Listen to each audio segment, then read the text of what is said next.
What is going on, guys? Welcome back to another BSC video. Now today I thought it'd be a really good opportunity to talk about screen time. So first of all, I'm going to talk about the research. Just a forewarning for you guys, there is going to be a lot of research in this particular video. And then from there, I thought it would be appropriate to talk about the screen time guidelines. So without further ado, not here to waste your time, so let's dive straight into the research. All right, as I said, there's quite a bit of research to get through, so not here to waste your time. Apologies if this gets a little bit boring for you guys, but as you know, my channel is all about research and personal experiences meeting, so we're really going to look to continue on in that vein. So there was quite a lot of research I found on Google Scholar about the link of screen time and depression. So I'll start off there with DeWitt and colleagues' paper and their research, which reported that people with depressive symptoms spend significantly more hours in a day watching TV and using computers.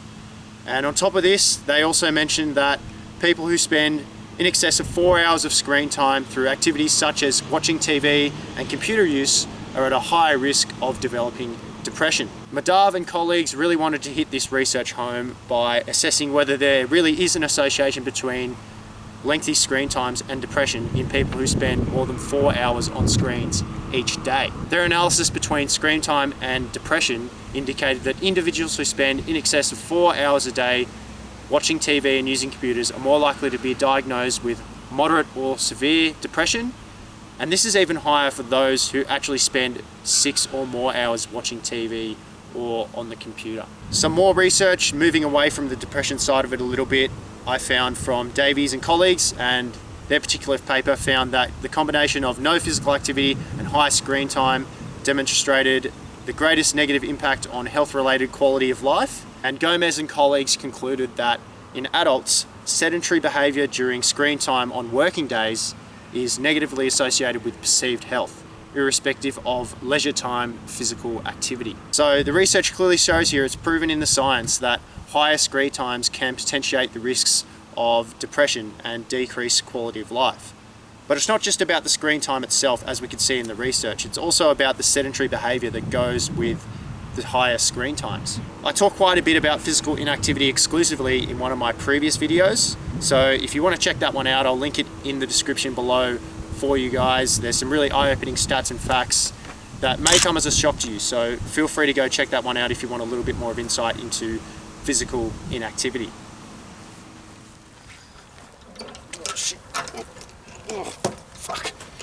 Jesus. In terms of screen time guidelines, the respective health departments of each state mention that it's based on recreational screen time, so things like watching TV, DVDs, being on social media, playing video games and things like that actually contribute to your screen time, not things like reading a book on Amazon Kindle or writing a piece of assessment on Microsoft Word, for example. So educational activities don't actually count and recreational activities do. So for kids aged 0 to 2 years old, absolutely no screen time is recommended at all. For kids aged 2 to 5, less than an hour is recommended. And for all those kids tuning into my channel right now, any of you aged 5 to 17, less than 2 hours of screen time is recommended for you. In terms of how many kids actually meet the recommended guidelines within each of the age groups, unfortunately there wasn't really any data I could go off or I could find, but dead set, you can almost guarantee in a world where we're becoming more reliant on technology that a lower percentage of kids will actually be meeting these guidelines each and every day. In terms of the recommendation for adults, there wasn't really anything related to screen time. There was a little bit about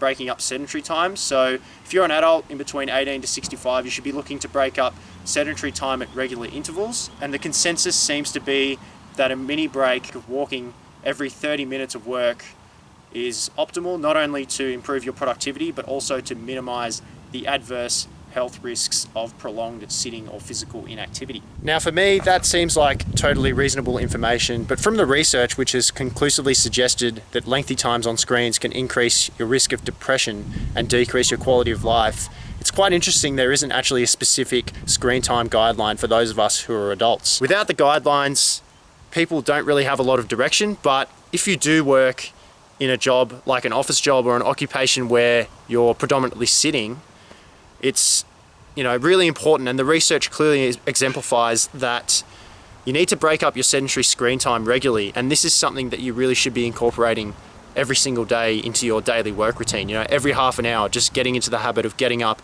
going for a little walk will do wonders for your health. So moving forward, as we continue to rely on technology and more research comes out, hopefully there will be more of an emphasis on breaking up sedentary time and also screen time as well. So if you're in an organization where obviously you're working an office job, or you know, you're in an occupation where you're predominantly sitting, hopefully the norm will be to every half an hour not be afraid to get up and go for a walk, because at the end of the day this will be really important for your health going forward, and it will actually help you with things like productivity, believe it or not. So hopefully that'll become a norm within all different organizations where the occupations are involving predominantly sitting down to do the work.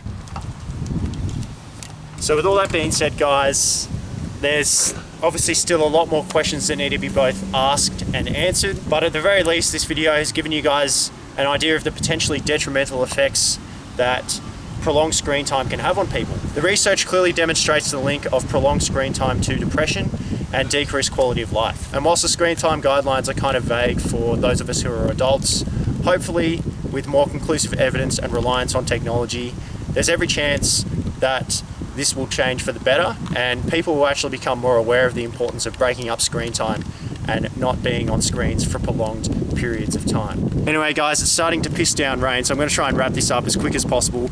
If you did enjoy the video, be sure to smash that thumbs up button. If you're new to the channel, make sure you click subscribe and also turn post notifications on so you don't miss videos like these and many more that I put out. Other than that guys, as I said in my previous video, any suggestions for future videos or any questions or comments that you have, please don't hesitate to comment those below, and really look forward to seeing you all in the next video. Peace.